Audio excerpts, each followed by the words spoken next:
This is Mac OS Ken. A big 3-day week ahead. Memory concerns have graduated to crisis, and sharing is caring with Apple and Netflix. It is Friday, the 27th of February, 2026. I'm Ken Ray, and this is news from Mac OS Ken. Brought to you by yours truly and sponsored by Squarespace, the all-in-one platform for growing your presence online. Get 10% off your first purchase of a website or domain with offer code MacOSKen at squarespace.com/MacOSKen.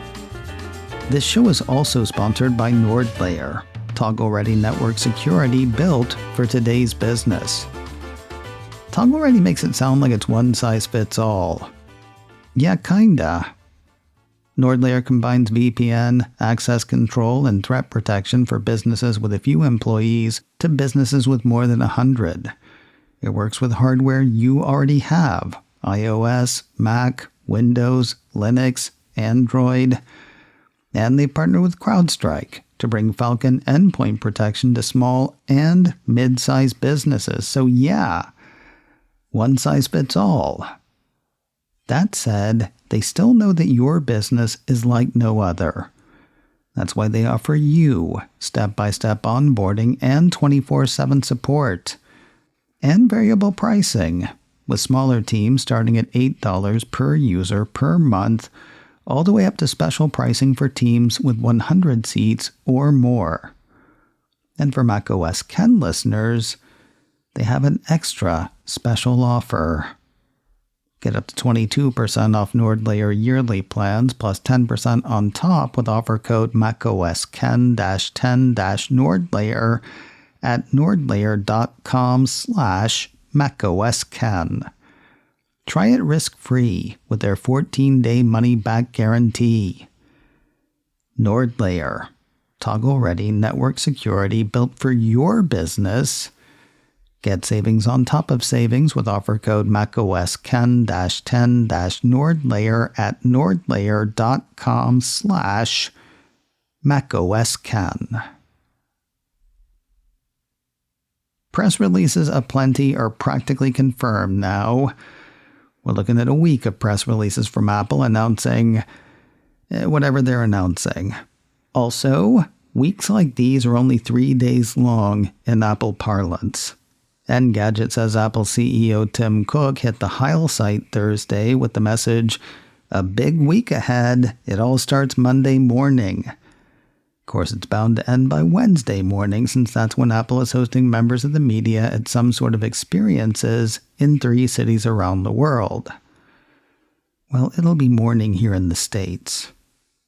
Anticipated products include iPhone 17e, updates for iPad, including a long-awaited update for Apple's entry-level tablet, and a new MacBook or new MacBooks, likely to include M5 Pro and M5 Max-powered MacBook Pro models, and a much-rumored, low-cost, A-series-based MacBook. Now, before you get excited, don't seems to be the advice from Mac Rumors. That site has a relatively reliable Weibo leaker indicating that Apple's imminent series of announcements will focus on chip updates rather than redesigned devices. Yeah, what's so great about evolution anyway? I'd be fine without opposable thumbs. Here's the thing though, next week we all get opposable thumbs. A piece from 9 to 5 Mac sees a sort of parity being reached across Apple's hardware lines during the big week ahead. The way that site sees it, next week will end with Apple Intelligence compatibility for the entire iPad range, every iPhone having MagSafe for the first time, and every Mac laptop having the Mac version of MagSafe as well. Okay, on that last one, 9 to 5 Mac actually seems a bit iffy. While Apple might want to limit the number of ports to keep the low-cost laptop size and its cost down, the M1 MacBook Air it's apparently replacing only had 2 USB-C ports, one of which was inaccessible when the device was charging. While anything is possible, the piece says it might be odd to see Apple not support MagSafe charging, the Mac kind, not the iPhone kind, on this new MacBook. A big week ahead. It all starts Monday morning. IDC's a bloodbath for smartphones this year. The market tracker posted a post Thursday anticipating a worldwide smartphone shipment decline. Hang on to your lunch.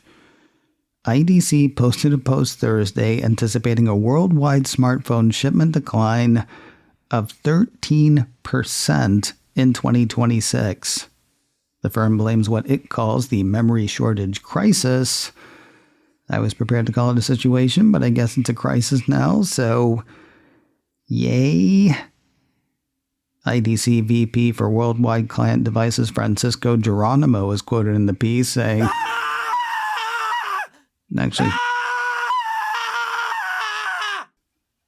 Actually, probably that's just what he was thinking. What he said was, what we are witnessing is not a temporary squeeze, but a tsunami-like shock originating in the memory supply chain with ripple effects spreading across the entire consumer electronics industry. The global smartphone market, particularly Android manufacturers, faces a significant threat. Vendors whose business is mainly at the low end of the market are likely to suffer the most.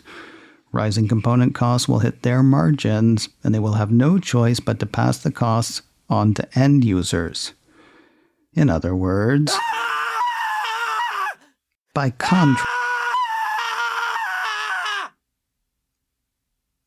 contrast, Geronimo continues, Apple and Samsung are better positioned to navigate this crisis.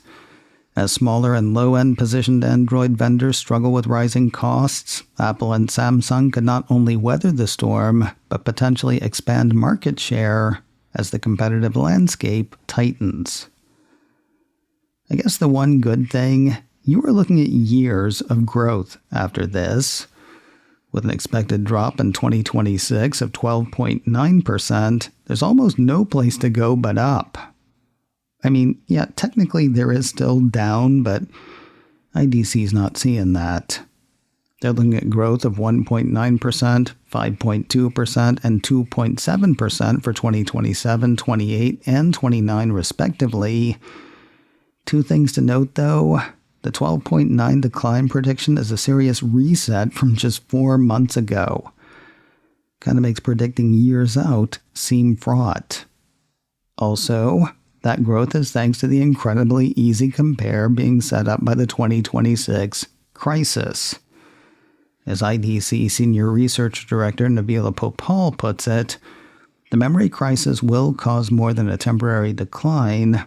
It marks a structural reset of the entire market, fundamentally reshaping long-term total addressable market, the vendor landscape, and the product mix. Okay, I'm starting to feel that crisis vibe. iPhone and iPad have hit the security big time. They are now cleared for information for which you will never be cleared. It's okay, I won't be either. Apple issued a press release Thursday saying that iPhone and iPad are the first consumer devices approved for use with classified information in NATO-restricted environments. They achieved that status after rigorous security testing and extensive evaluation by the German government. That's like out of the box ready. With Germany's go-ahead, the piece says Apple's tablet and smartphone can be used with classified information up to the NATO restricted level without requiring special software or settings, a level of government certification no other consumer mobile device has met. Ivan Kirstik, Apple VP Security Engineering and Architecture, is quoted in the release as saying, prior to iPhone, secure devices were only available to sophisticated government and enterprise organizations after a massive investment in bespoke security solutions. Instead, Apple has built the most secure devices in the world for all its users. Apple Pay is looking to tackle the largest market there is. A piece from Bloomberg says Apple is talking with global card networks and local banks about bringing the service to India. The hope is to launch there by the middle of this year, though the report says the timeline remains fluid. Bloomberg says the planned launch marks another step in Apple's push to expand in the country of 1.4 billion people with a rapidly expanding middle class. While its market share is still small in a region dominated by less expensive Android devices, Apple's increased manufacturing and retail presence in India has helped it make inroads. Whether it happened with Apple in mind, the way has been paved for Apple Pay. Until late 2025, digital payments in India mostly relied on one-time passwords sent by a text message. Late last year, the piece says India's central bank set new rules that allow biometric authentication for digital payments. That would include such mechanisms as Face ID or Touch ID, on which Apple Pay relies. Looking to launch Apple Pay isn't just about the fractions of nickels and dimes the Cupertino company might make. Given the prevalence of mobile payments in the region, the Bloombergians figure an Apple Pay launch could boost demand for Apple Watch, Mac, iPhone, and iPad on the subcontinent. More news in a moment, but first a word from today's sponsor, Squarespace, the all-in-one platform for growing your presence online. Because we're talking about what? Building a community, selling physical goods, running classes maybe? Squarespace has tools to help with all of that and more. Start by building a site, right? No, actually it starts with Squarespace asking what you want your site to do. Armed with that info, then it helps you build your site, either with their beautiful templates or with Blueprint AI, a Squarespace tool that helps you build a custom site in just a few steps. And every Squarespace site is made to be seen, with meta descriptions, an auto-generated sitemap, and more. If users are looking for something like you, Squarespace is going to help them find you. I hate to crowd your weekend with work, but now would be a great time to start a free trial at squarespace.com/macOSKen. Then when you're ready to launch, use offer code macOSKen to save 10% off your first purchase of a website or domain. There is so much you can do with Squarespace. Start your free trial at squarespace.com/macOSKen. Then use offer code macOSKen for 10% off your first purchase of a website or domain. Squarespace, the all-in-one platform for growing your presence online. Get started today at squarespace.com/macOSKen. News of a software update for Apple's headset. Mac Rumors says Apple on Thursday released visionOS 26.3.1 for Apple Vision Pro. Indications in Apple's release notes are that the update fixes a flicker issue that could happen when watching sports content with MultiView in the Apple TV app. Because if your biggest use case so far is suddenly buggy, you'll want to get that fixed. Enjoy the soccer on one side of your head and race car driving on the other. Speaking of the Apple and the sports and the viewing, The Hollywood Reporter has word of an interesting deal between Apple TV and Netflix. According to the report, the two are sharing a bit of Formula One programming. Starting today, Apple TV will get Season 8 of the Netflix docuseries Formula One: Drive to Survive. In exchange, Netflix will get to simulcast the F1 Canadian Grand Prix in late May. No, I don't find it interesting because of the docuseries itself. Currently, couldn't care less. Though I am open to that changing. No, I'm just turned on by the sharing. What? I'm a Sesame Street Mr. Rogers kid. What do you want from me? Apple TV has offered a first look at an upcoming sci-fi drama. The Cupertino streamer issued a press release Thursday with a single image from the For All Mankind spin-off, Star City. calling it a bold new chapter inspired by the critically acclaimed space race drama. The release says Star City is a propulsive, paranoid thriller that takes us back to the key moment in the alternate history retelling of the space race when the Soviet Union became the first nation to put a man on the moon. But this time, we explore the story from behind the Iron Curtain, showing the lives of the cosmonauts, the engineers, and the intelligence officers embedded among them in the Soviet space program, and the risks they all took to propel humankind forward. The series will hit Apple TV with 2 episodes. Star City blasts off on Friday, the 29th of May.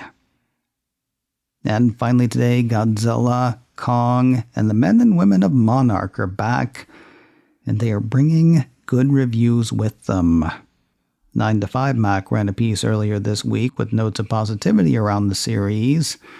Nexus Point News says the second season delivers on a bigger, bolder, and better scale. Monarch is one of the best things to come out of the Monsterverse.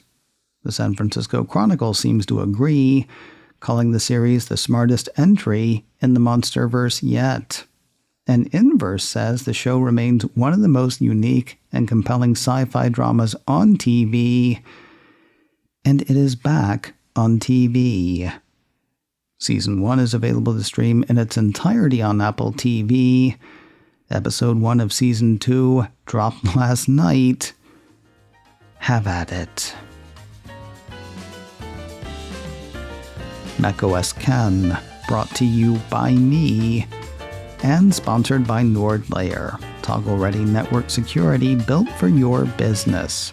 Get savings on top of savings with offer code macOSKen-10-NordLayer at nordlayer.com/macOSKen.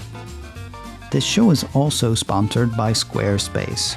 Get 10% off your first purchase of a website or domain with offer code macOSKen at squarespace.com/macOSKen. Advertising handled by Backbeat Media, online at backbeatmedia.com. You can find me on Mastodon, macOSKen at mastodon.social. You can also send me an email, info@macOSKen.com. Until next time, that is news from macOS Ken. I'm Ken Ray.